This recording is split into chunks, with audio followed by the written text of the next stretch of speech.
téléspectateurs de KTO Télévision qui nous rejoignent, ainsi que les auditeurs de Radio Notre-Dame, de RCF et de France Culture. Je remercie également les éditions Parole et Silence qui assurent fidèlement la publication des textes.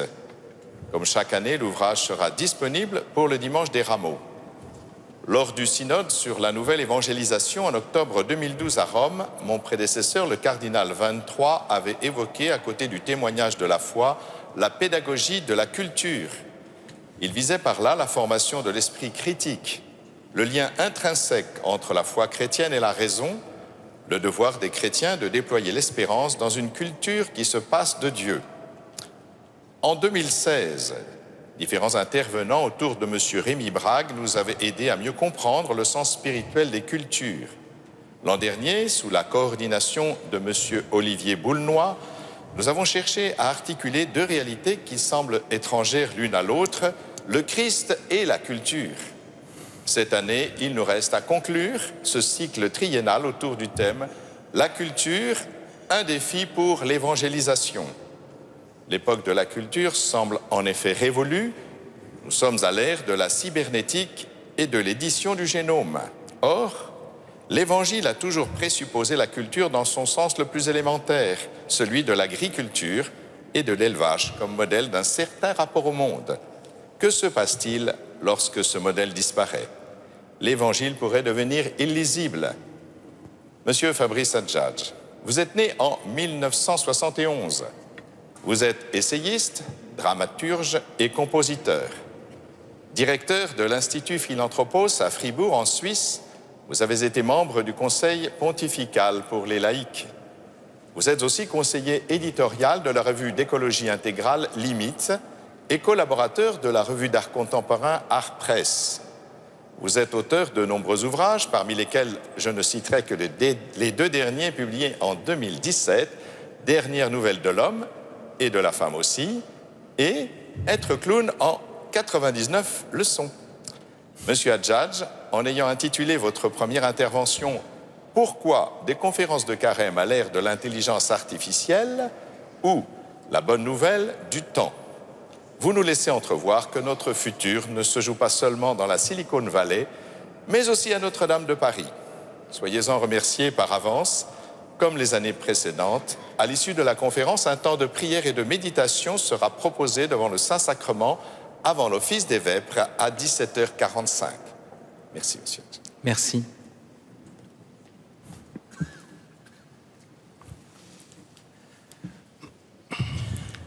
On peut se demander pourquoi nous sommes là.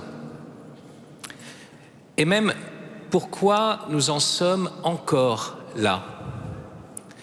Pourquoi un homme, une fois de plus, prend la parole sous les voûtes de Notre-Dame. Tout dans cette situation paraît rétrograde et poussiéreux.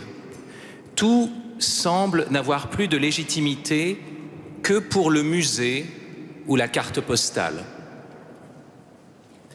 D'abord, il s'agit d'un homme, d'un sapiens, comme il y en a depuis la préhistoire, né d'un père et d'une mère, animal rationnel et déraisonnable, sachant qu'il va mourir et ne sachant pas si on l'écoute. Bref, encore un pauvre type, comme il en sort depuis 200 ou 300 000 ans du ventre des femmes, alors que nous sommes à l'époque des biotechnologies et des systèmes intelligents. Et puis cet homme prend la parole comme on prend l'eau. Quoi de plus désuet, quoi de plus douteux? Ramer pour trouver ses mots, écoper pour ne pas se noyer dans le flot de sa salive, faire toujours des phrases. Alors que nous sommes à l'époque où les décideurs savent convaincre avec de magnifiques présentations PowerPoint et où les jeunes filles communiquent, enfin clairement, leurs sentiments grâce à des émojis. Et puis cet homme est si attardé qu'il prend la parole sous les voûtes de Notre-Dame. Cette architecture gothique assume sans doute la grotte paléolithique, la forêt païenne, le temple grec, le cirque romain et surtout cette tente du rendez-vous faite par les Hébreux au désert. Mais il est évident qu'elle n'a rien des fonctionnalités d'une bonne salle de réunion. Ces vieilles stalles ne possèdent ni prise électrique ni Wi-Fi. Elles nous assignent encore à un lieu matériel où l'on se rend avec son corps, alors que nous sommes au temps du cyberespace et de l'interactivité online. Et ce lieu matériel oblige l'homme qui y prend la parole, l'oblige à ne pas parler trop vite à cause de la réverbération. Il doit ralentir son débit à l'heure du haut débit. Voilà qui le condamne d'entrée de jeu. Enfin, pour comble, il prend la parole sous les voûtes de Notre-Dame, autant dire dans les jupes de sa mère, et il le fait à la demande d'un archevêque, archevêque de Paris, figure archaïque de l'autorité paternelle, qui a la fantaisie de se coiffer avec des mitres, en rose presque, et qui estime même, dans son obscurantisme, que le chapelet est plus puissant que le smartphone. Cette conférence se passe donc aujourd'hui, 18 février 2018, mais elle aurait pu aussi bien se passer, elle passait d'ailleurs beaucoup mieux, au Moyen-Âge. Le futur ne s'invente plus ici, c'est assez flagrant, mais dans la Silicon Valley ou à l'Institut génomique de Pékin. Et ce sont les génies de Google ou Tesla qu'il convient désormais d'écouter religieusement comme les souverains pontifes de l'anthropoïde nouveau. Alors, pourquoi en sommes-nous encore là? Je ne suis pas un transhumain, plutôt une relique humaine, quelque chose ici entre Quasimodo et Hibernatus. Un homme de notre temps ne serait pas venu ici avec son pauvre corps plein de chair et de sang, d'air et d'os. Il aurait déjà piraté vos historiques de navigation et un puissant algorithme lui aurait rapporté ce qu'il convient de vous servir pour vous intéresser. En ce qui me concerne, j'hésite, je balbutie. Je ne suis même pas sûr de vouloir intéresser mon auditoire. Il se pourrait bien, en ces temps de bruit et de fun, que le plus grand service à vous rendre soit de vous offrir une longue plage de silence et d'ennui. De vous mener au désert. C'est d'ailleurs ce que fait l'Esprit Saint dans l'évangile de ce dimanche. Il pousse Jésus au désert pendant 40 jours. Soyez rassurés, je ne dispose que de 40 minutes. En tout cas, je ne me sens guère capable d'efficacité publicitaire. Ma méthode serait plutôt de plonger en moi-même pour vous faire part de ma perplexité. Une perplexité d'autant plus grande que je ne suis pas prédicateur et que l'on m'a mis en position de prêcher et que pour ne rien arranger, on m'a donné un thème général dont la formulation n'a rien de très excitant et dont le contenu réel implique les réalités les plus grandes. La culture, un défi pour l'évangélisation. Le défi est là, c'est certain, et je ne crois pas pouvoir le relever sans trébucher moi-même. Je vous préviens tout de suite, je ne vais pas y arriver. Ce que je peux essayer de faire, cependant, c'est de tellement ne pas y arriver qu'il devienne évident que seul un Dieu pourrait me sauver. Pour l'homme qui prend la parole sous les voûtes d'une église, rien n'est plus pertinent que d'être d'une stupidité surnaturelle. C'est ce qu'affirme sainte Angèle de Foligno. L'homme, dit-elle, à force de voir l'ineffable, arrive à la stupeur. Et si un prédicateur, au moment de parler, entrait dans cet état de stupeur, il dirait à la foule « Allez-vous-en, car je suis incapable de parler de Dieu, je suis insuffisant. » Selon sainte Angèle, le prédicateur le plus sage doit monter en chair malgré lui, y gémir à d'émerveillement et d'impuissance, et redescendre aussitôt de chair, étonné d'avoir fait preuve déjà d'autant d'éloquence. Une telle sagesse se retrouve chez les poètes et les théologiens. Ils parlent un peu plus, mais leur parole ne fait que déployer et approfondir le « a » de stupeur devant le réel. Cette sagesse, en revanche, n'entre pas dans le projet de ce qu'on appelle l'intelligence artificielle. Aucun des concepteurs de l'intelligence artificielle n'a pour but de faire une machine si sophistiquée qu'elle parvienne à cet exploit de déclarer par sa voix de synthèse « Débranchez-moi, s'il vous plaît, je suis insuffisante ». Si l'intelligence artificielle visait la stupeur et non le calcul, ce serait vraiment le signe de son intelligence, c'est-à-dire de son ouverture à ce qui la dépasse. La machine se mettrait à jeûner d'électricité et à prier pour être arrachée à la prison du calculable. Mais avec une telle perspective, je le crains, le projet de fabriquer une intelligence artificielle n'aurait jamais vu le jour. Je suis même tenté de penser que l'horizon des fabricants de computers n'est pas tant l'intelligence que l'imbécilité artificielle. Car l'imbécile n'est pas celui qui consent à la stupeur, c'est celui qui a réponse à tout.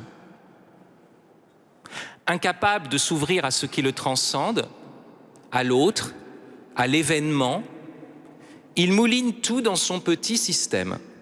Or, un système informatique sait très bien s'enfermer dans un système.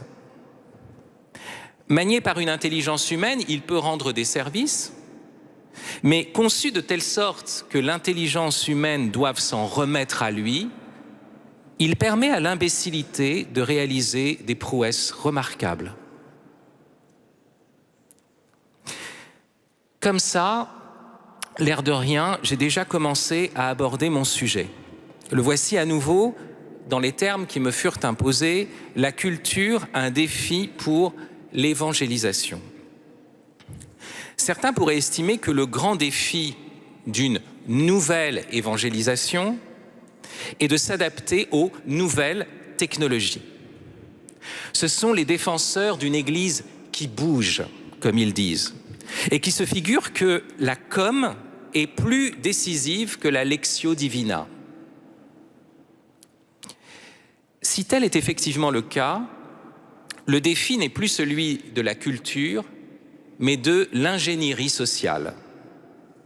Car les nouvelles technologies ne constituent pas à proprement parler une culture. Le temps de la culture est révolu. Nous sommes à l'ère de ce que le pape François nomme le paradigme technocratique ou parfois paradigme techno-économique. Et la question se pose de savoir si la bonne nouvelle peut s'annoncer selon ce paradigme ou si elle a besoin d'une culture pour cela. Cette question pourrait se formuler de manière assez simple. Jésus dit « Je suis la vigne et mon Père est le vigneron ». Qu'en est-il s'il n'y a plus ni vigne ni vigneron ? Jésus pourrait-il aussi bien dire « Je suis la base de données et mon Père est le superordinateur ». Lorsqu'il fait référence à la vigne, aux brebis, aux lys des champs, n'emploie-t-il pas une métaphore datée à laquelle on substituerait avec profit n'importe quoi de plus cool ou de plus hype. Pourquoi le renvoi au monde des bouseux serait-il incontournable pour s'ouvrir à la vie de l'esprit? La parabole du semeur ne pourrait-elle pas devenir la parabole de l'antenne satellite? Le bon pasteur ne pourrait-il pas être remplacé par le bon programmateur? En même temps, on sent que l'on perd quelque chose lorsque c'est un moteur de recherche qui retrouve la brebis perdue. La culture n'est pas une somme d'éléments d'un patrimoine qui pourrait aussi bien être mis à disposition par de puissants logiciels. Elle correspond à une certaine modalité de relation avec le monde.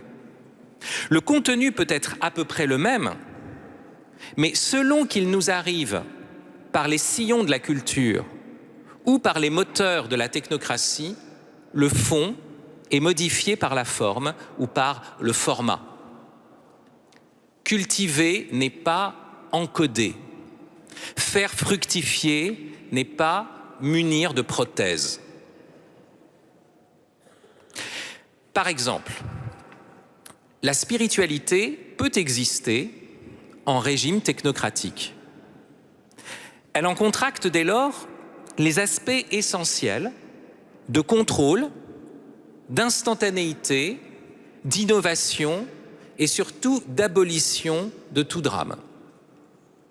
On vous promettra l'Esprit Saint qui vous apaise en un seul clic. Dieu comme super programme de cardio-training, ou dans une version plus dure, Dieu comme bombe qui vous débarrasse sur le champ de tous les infidèles, pourvu qu'on atteigne le paradis en appuyant sur des boutons. Quand la spiritualité existe en régime de culture, elle n'est pas aussi efficace. Cela va moins vite qu'un escargot. Cela n'obéit pas à nos business plans. Il faut attendre que cela pousse, espérer que la météo sera propice et les limaces clémentes. Ménager 1000 petites attentions avant que la graine devienne le grand arbre qui donne du fruit et abrite des oiseaux. Il en va de même avec la littérature. On peut lire Proust en régime de culture, c'est-à-dire comme on prend patiemment soin d'un potager éclaircissant, débroussaillant, guettant l'obscure maturation du radis. Mais on peut aussi, en régime techno-économique, se payer du Proust. Celui-ci devient une valeur d'échange, de bien-être et de divertissement. Nous ne sommes plus alors dans la culture, mais dans la culture générale et ce que l'on peut appeler, surtout sur France Culture, le culturel. Le culturel est sans doute le pire ennemi de la culture parce que le plus trompeur. On lit encore, mais lorsqu'on lit, ce n'est pas pour faire mûrir son humanité, c'est pour augmenter son capital de reconnaissance mondaine. Être proustien dans la haute finance, c'est très chic. Cela permet d'agrémenter les déjeuners d'affaires. Mais il est plus pratique, pour des effets comparables, de s'intéresser à l'art contemporain, bien sûr. Dans son sens de formation humaine, le mot culture vient de Cicéron. Il veut expliciter par là le mot philosophie. Les dictionnaires de culture générale citent la phrase des Tusculanes, la philosophie est la culture de l'esprit. Mais ces dictionnaires oublient généralement que cette phrase suppose une certaine primauté de l'agriculture. Elle donne pour modèle à la vie de l'esprit un geste de paysan. Ce qui veut dire que ce geste de paysan était alors considéré comme un geste noble. Cicéron le souligne dans son traité des Devoirs. Je le cite, « De toutes les choses par lesquelles on acquiert des richesses, aucune n'est meilleure que l'agriculture. Aucune n'est plus généreuse, plus douce, plus digne d'un homme libre. » C'est que par l'agriculture, on assure la subsistance de sa famille et l'on n'est pas contraint de se vendre afin de la nourrir.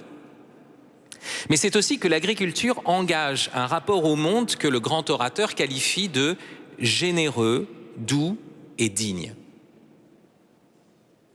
La modalité de ce rapport s'exprime à travers 3 traits essentiels qui distinguent précisément la culture de la technocratie. Le premier trait est que la culture accompagne une dynamique donnée par la nature, tandis que la technocratie impose son propre dynamisme à la nature. Pour le cultivateur, la nature est une généreuse pourvoyeuse de formes qu'il s'agit de mener à leur pleine fructification. Pour le technocrate, elle est un stock de matériaux qu'il s'agit d'utiliser à son gré. Pour le cultivateur, la nature a ses rythmes et ses saisons qu'il convient de suivre. Pour le technocrate, c'est la nature qui doit suivre son planning et son timing à lui. Le premier sait qu'on ne fait pas pousser l'herbe en tirant dessus. Le second combine une herbe transgénique qui pousse 10 fois plus vite au milieu de pesticides ayant éliminé tous ses concurrents. Ce dernier pourra bien sûr plus facilement nourrir la planète, mais dans l'entretemps, il risque fort d'avoir perdu la terre. Cela nous conduit à un point trop souvent négligé. Quand Cicéron rapporte la philosophie à une culture, c'est pour répondre à une objection de son interlocuteur. Son interlocuteur fait remarquer que les gens les plus habiles en philosophie ne sont pas nécessairement des hommes de bien. Ils savent jongler avec les concepts et disserter sur la vertu, mais très souvent, ce n'est que pour séduire. La philosophie est-elle donc si bonne qu'on le prétend ? C'est ici que Cicéron répond par sa comparaison agricole.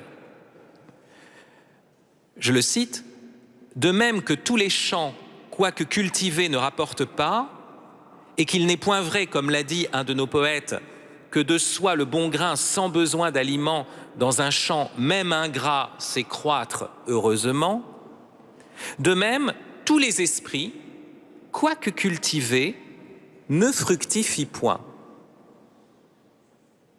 Autrement dit, rien ne peut pousser abondamment sans culture, mais la culture ne suffit pas. Il faut encore une bonne terre. Cette terre grasse et pas ingrate renvoie à ce qui échappe à notre contrôle, comme à nos efforts. Voilà pourquoi le cultivateur vit dans la prière et la louange. Alors même qu'il y a mis toute la sueur de son visage, il supplie les dieux du gel et de la grêle de ne pas refroidir ses bourgeons ni hacher ses fruits. Alors même que c'est là le fruit de son labeur, il rend grâce quand le pommier se charge de pommes, quand la vigne donne ses grappes, quand les salades sortent si belles qu'elles rachètent le vinaigre. Et voici le deuxième trait essentiel de la culture. Le résultat n'est pas automatique. Il relève d'une certaine grâce. Il appelle cette stupeur que nous avons déjà mentionnée. À l'opposé, la technocratie se veut sans grâce. Elle vise l'infaillibilité de l'automatisme. Par là, elle réduit considérablement les risques naturels. Mais du même coup, elle se ferme à la surprise et multiplie les risques artificiels. On ne craint plus les vagues de froid, on redoute la panne de chauffage et l'on se réjouit moins du retour du soleil. Enfin, c'est le troisième trait, la culture s'inscrit dans un temps long. Cicéron admire, je le cite, cette ardeur avec laquelle les hommes travaillent pour un avenir qui ne sera qu'après leur mort. Et il cite le poète latin d'origine gauloise, Caecilius Statius. Nous plantons des arbres qui ne porteront que dans un autre siècle. La culture suppose des œuvres qui passent d'une génération à l'autre. C'est ce qui fait dire à Hannah Arendt que la crise de la culture est une crise de la durée. La technocratie, elle, méprise la durée, quand bien même elle vanterait le développement durable. Son régime est celui du temps court, de l'innovation disruptive qui coïncide avec l'obsolescence programmée. Elle encense ses produits, mais elle ne les admire pas vraiment, parce qu'elle veut qu'on les jette pour acheter le produit suivant. L'iPhone 7 n'était pas fait pour durer. Son numéro le trahissait en annonçant déjà le 8. À la différence de la vieille montre à gousset du trisaïeul, l'iPhone 7 ne figurera sur aucun testament. Ainsi, en régime technocratique, on communique toujours plus et l'on transmet toujours moins. Un personnage des particules élémentaires du bienheureux Michel Houellebecq fait ce constat. Avoir des enfants, autrefois, impliquait la transmission d'un état, de règles et d'un patrimoine. C'était bien entendu le cas dans les couches féodales, mais aussi chez les commerçants, les paysans, les artisans, dans toutes les classes de la société en fait. Aujourd'hui, tout cela n'existe plus. Je suis salarié, je suis locataire, je n'ai rien à transmettre à mon fils. Je n'ai aucun métier à lui apprendre. Je ne sais même pas ce qu'il pourra faire plus tard. Les règles que j'ai connues ne seront de toute façon plus valables pour lui. Il vivra dans un autre univers. Fin de citation. N'en est-il pas mieux ainsi ? La transmission fut aussi celle des maladies, des guerres, du péché originel. Peut-être vaut-il mieux passer à un autre univers. Peut-être faut-il cesser de cultiver l'humain et se mettre à l'augmenter, comme on dit. Je ne parle pas d'augmentation de salaire, encore que cela puisse être le fond du problème, car il faudra des revenus conséquents pour se procurer les dernières nouveautés de la technologie. Ce que, de nos jours, on appelle un homme augmenté est quelqu'un qui, mécontent de ses bras, de son cerveau ou de son code génétique comme de produits de qualité inférieure, va auprès d'une industrie de pointe s'en acheter d'autres, plus performants, et qui le rendront même assez immortel pour prendre un crédit sur de très nombreuses années. Je suis quelque peu dubitatif devant l'homme augmenté. Ma foi me fait douter. Le carême ne parle pas de salut par l'augmentation, mais par le dépouillement. L'exigence de l'aumône nous fait découvrir que nous avions trop d'argent, celle du jeûne, trop de nourriture, celle de la prière, trop d'initiatives encore, et qu'il faut s'en délester pour se souvenir que l'on est poussière, revenir à l'argile primitive si l'on veut que des mains et un souffle plus grands que les nôtres viennent nous remodeler. Il n'y a pas que ma foi pour me rendre incrédule. Il y a aussi ma raison. Elle m'incite à me demander, peut-on augmenter l'humain ? Peut-on même augmenter une rose? On peut cultiver une rose, en taillant les branches du rosier d'ailleurs, et pas en les augmentant. Cependant, si la rose bénéficie soudain des dernières découvertes du plastique et du silicium, si elle s'artificialise au point qu'elle ne fane plus, qu'elle se parfume grâce à Guerlain et se trouve munie d'une antenne captant YouTube sans fil ni tige, s'agit-il encore d'une rose? N'est-ce pas plutôt autre chose qui n'a pas encore de nom et qui reste peut-être définitivement innommable? Elon Musk, que je peux encore nommer du nom qu'il a reçu de ses parents, a fondé la société Neuralink, laquelle entend fournir d'ici 2021 des implants cérébraux qui augmenteront l'intelligence humaine. Elon Musk a le même âge que moi, mais il dispose d'une fortune de 20 milliards de dollars. Aussi, je comprends qu'il soit dans la nécessité de faire quelque chose de cet argent, d'autant qu'il a été plusieurs fois élu homme d'affaires de l'année. Il ne faut pas qu'il déroge à sa réputation. Mais peut-on augmenter l'intelligence humaine? Supposons que je bénéficie d'un implant connecté en 5G qui me permette de télécharger en 3 secondes tous les livres de la Bibliothèque nationale. Qu'est-ce que cela changerait au fond? J'aurais besoin d'autant de temps pour lire un livre. On ne peut pas écouter une symphonie de Mozart à la vitesse de son téléchargement. On ne peut pas lire La recherche du temps perdu en se disant qu'on n'a pas de temps à perdre. Chaque phrase possède son rythme, son sens, sa vitesse propre. Impossible de l'accélérer sans la détruire. Ceux qui prennent l'habitude, du fait de l'esprit Twitter, d'aller plus vite et en diagonale dans leur saisie d'informations, mettront toujours plus de temps pour lire un poème ou un texte de philosophie. Au final, l'implant nano-biotechnologique nous fera recevoir une masse si grande d'informations que nous ne saurons plus lire, mais que nous demanderons à un algorithme de traiter ces informations. L'homme prétendument augmenté est en vérité un homme diminué qui délègue aux machines la tâche de soutenir sa vie.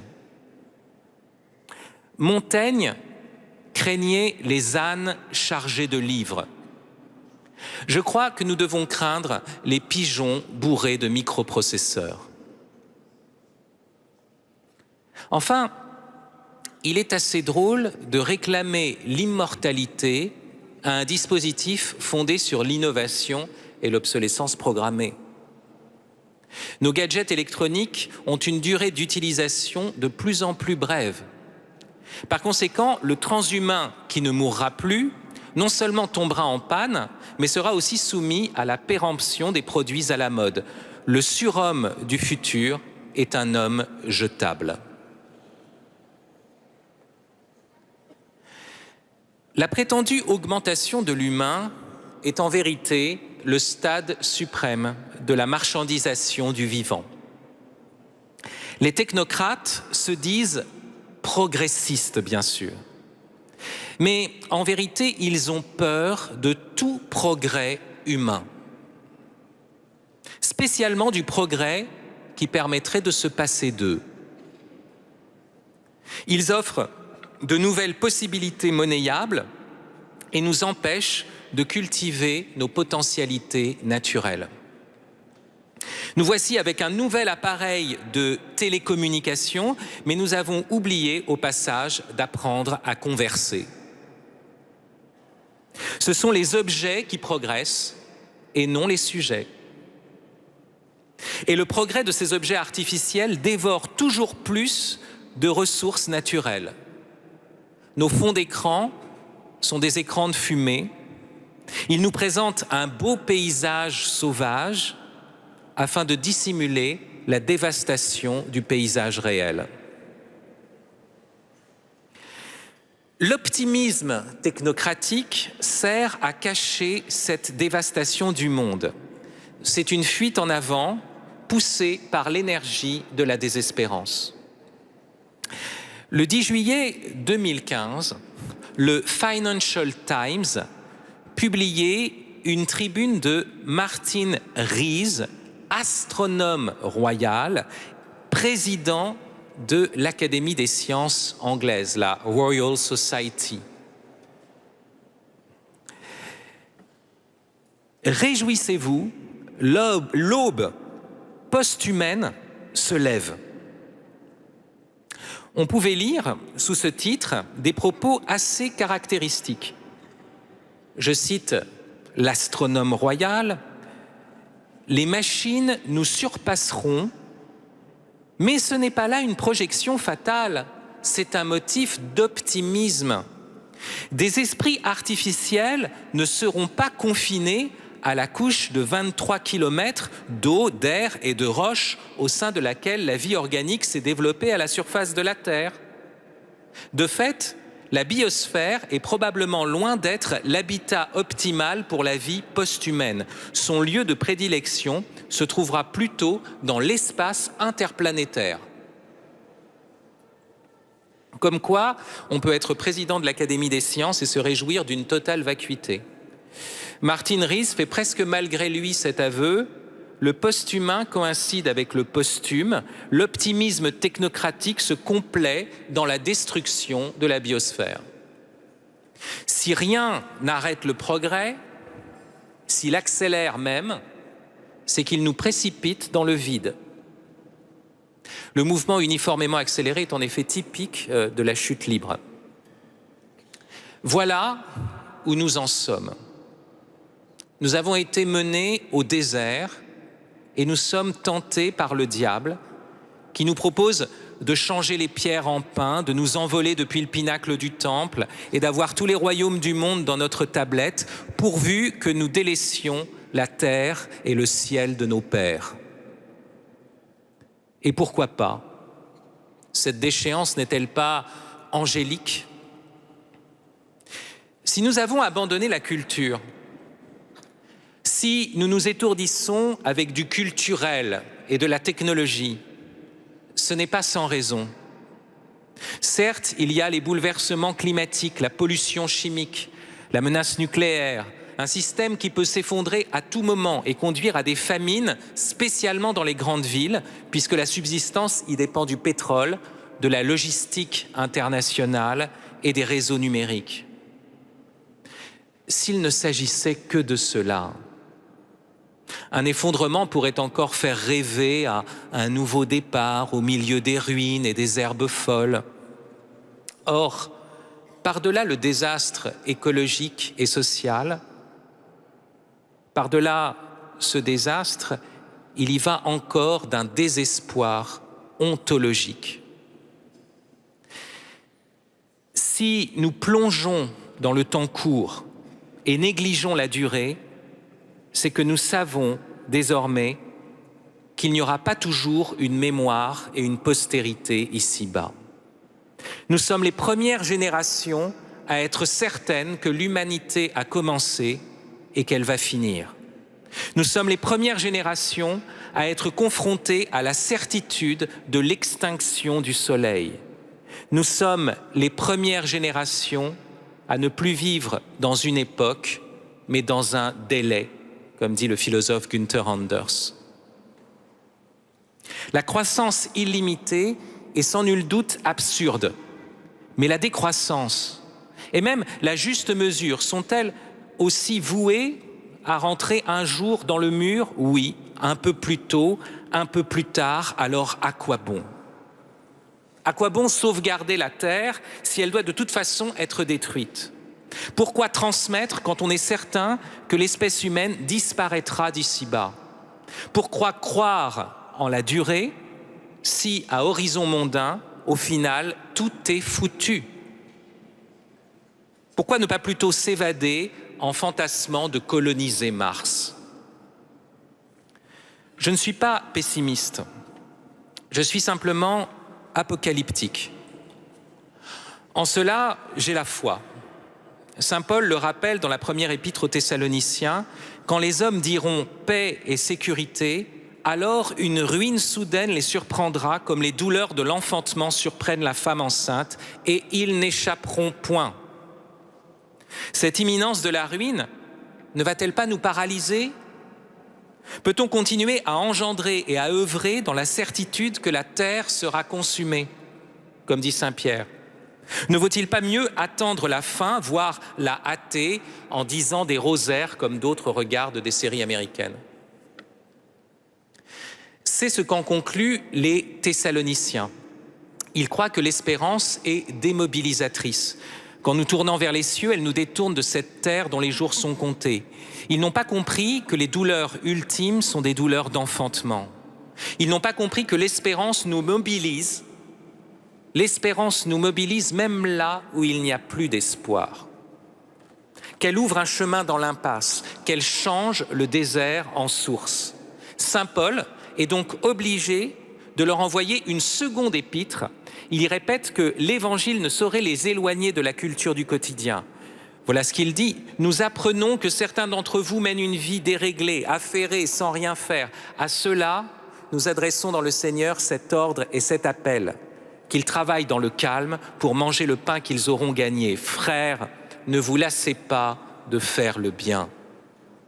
Au lieu du « à quoi bon », nous trouvons ici un « ne vous lassez pas d'être bon ».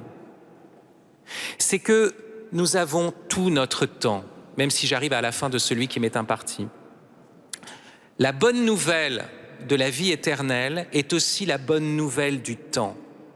Par l'espérance, le temps nous est donné, non pas comme une réserve disponible pour un futur programmable, mais comme une grâce afin d'agir avec une générosité divine.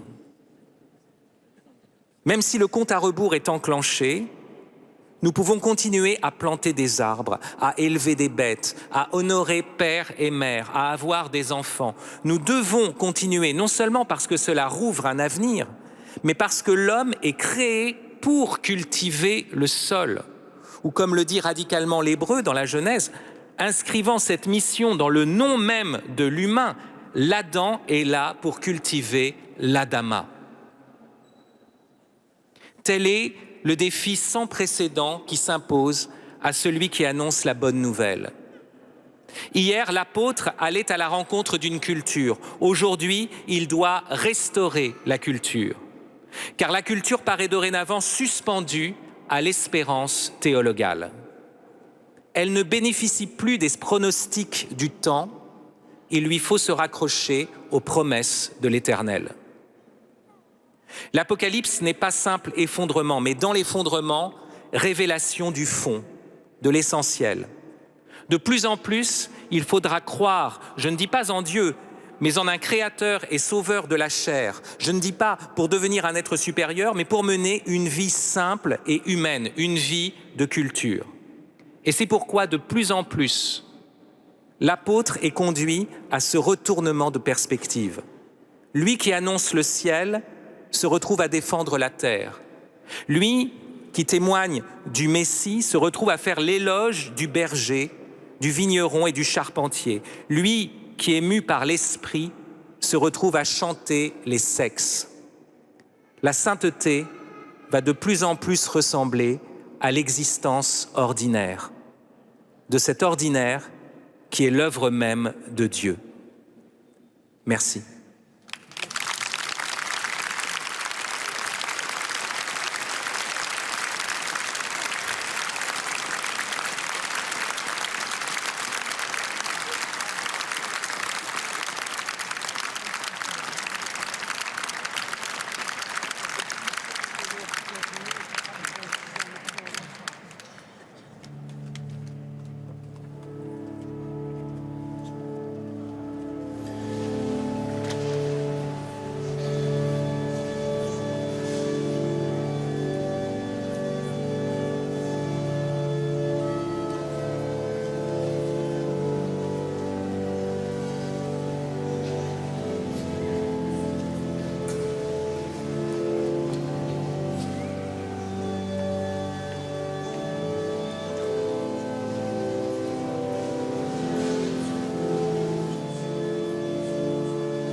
Seigneur Jésus-Christ, toi qui es venu prendre notre condition humaine, toi qui es venu habiter de ta présence notre humanité pour nous apprendre que toute relation avec Dieu est une relation personnelle. Apprends-nous notre insuffisance. Apprends-nous à avoir soif de toi. Aujourd'hui, Seigneur, la science nous révèle dans ce monde matériel les principes d'incertitude ou d'incomplétude. Permets-nous de comprendre que dans notre humanité, par rapport au monde invisible, apprends-nous cette incomplétude pour avoir besoin de toi, pour avoir soif de toi. Seigneur Jésus, tu t'es abaissé jusqu'à nous pour nous relever jusqu'à toi. Augmente en nous ce désir de te rencontrer. Aujourd'hui, dans ce pain qui, par tes paroles dans la bouche du prêtre, sont devenus ton corps, tu nous révèles ta présence pour que nous entrions dans la foi, dans cette relation de cœur à cœur que tu as voulu avec chacun de nous. Tous ensemble, nous formons ton corps, ce corps dont tu es la tête. Apprends-nous à tout recevoir de toi, à ne vivre que par toi, à n'avoir besoin que de toi.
Seigneur Jésus, toi qui es venu habiter notre temps, vivre notre temps, tu es passé par toutes les étapes de l'humanité, la gestation, la naissance, l'enfance, l'adolescence et l'âge adulte, en respectant le temps de la création. Apprends-nous à prendre du temps. Apprends-nous à perdre du temps par amour. Donne-nous de demeurer simplement auprès de toi pour t'adorer. Donne-nous de réapprendre à habiter le temps de notre présence pour rejoindre ta présence. Seigneur, apprends-nous à vivre un seul instant éternel dans l'amour que tu vis avec le Père et l'Esprit Saint. Apprends-nous à respecter, à partir de notre relation avec toi, de notre adoration envers toi, à respecter chacune de nos relations humaines en prenant le temps, par amour, pour chacun des frères que tu nous donnes. Apprends-nous la proximité, apprends-nous à être proches, apprends-nous à habiter notre humanité pour l'offrir à ceux que tu mets sur notre chemin.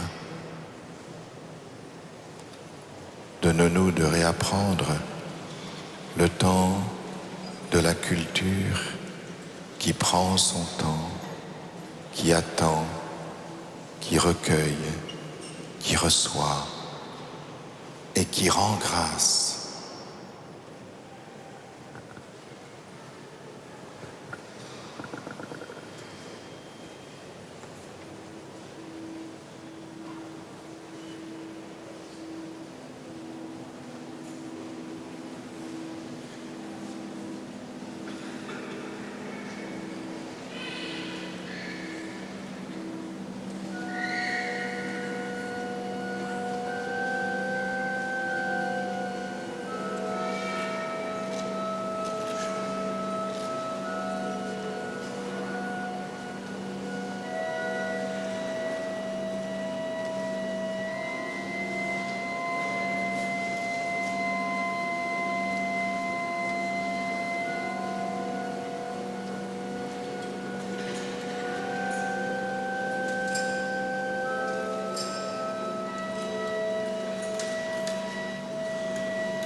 Tantum ergo sacramentum.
Seigneur Jésus-Christ, dans cet admirable sacrement, tu nous as laissé le mémorial de ta passion. Donne-nous de vénérer d'un si grand amour le mystère de ton corps et de ton sang, que nous puissions recueillir sans cesse les fruits de la rédemption, toi qui règnes avec le Père et l'Esprit Saint, maintenant et pour les siècles des siècles. Amen.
Dieu soit béni. Béni soit son saint nom. Béni soit sa présence trinitaire dans l'Eucharistie. Béni soit le nom de Jésus. Béni soit sa nativité rédemptrice. Béni soit son Sacré-Cœur. Béni soit son précieux sang. Béni soit son admirable ascension. Béni soit Jésus-Christ, vrai Dieu et vrai homme. Béni soit Jésus dans le saint sacrement de l'autel. Béni soit le nom de Marie. Béni soit l'auguste Mère de Dieu, la très sainte Vierge Marie.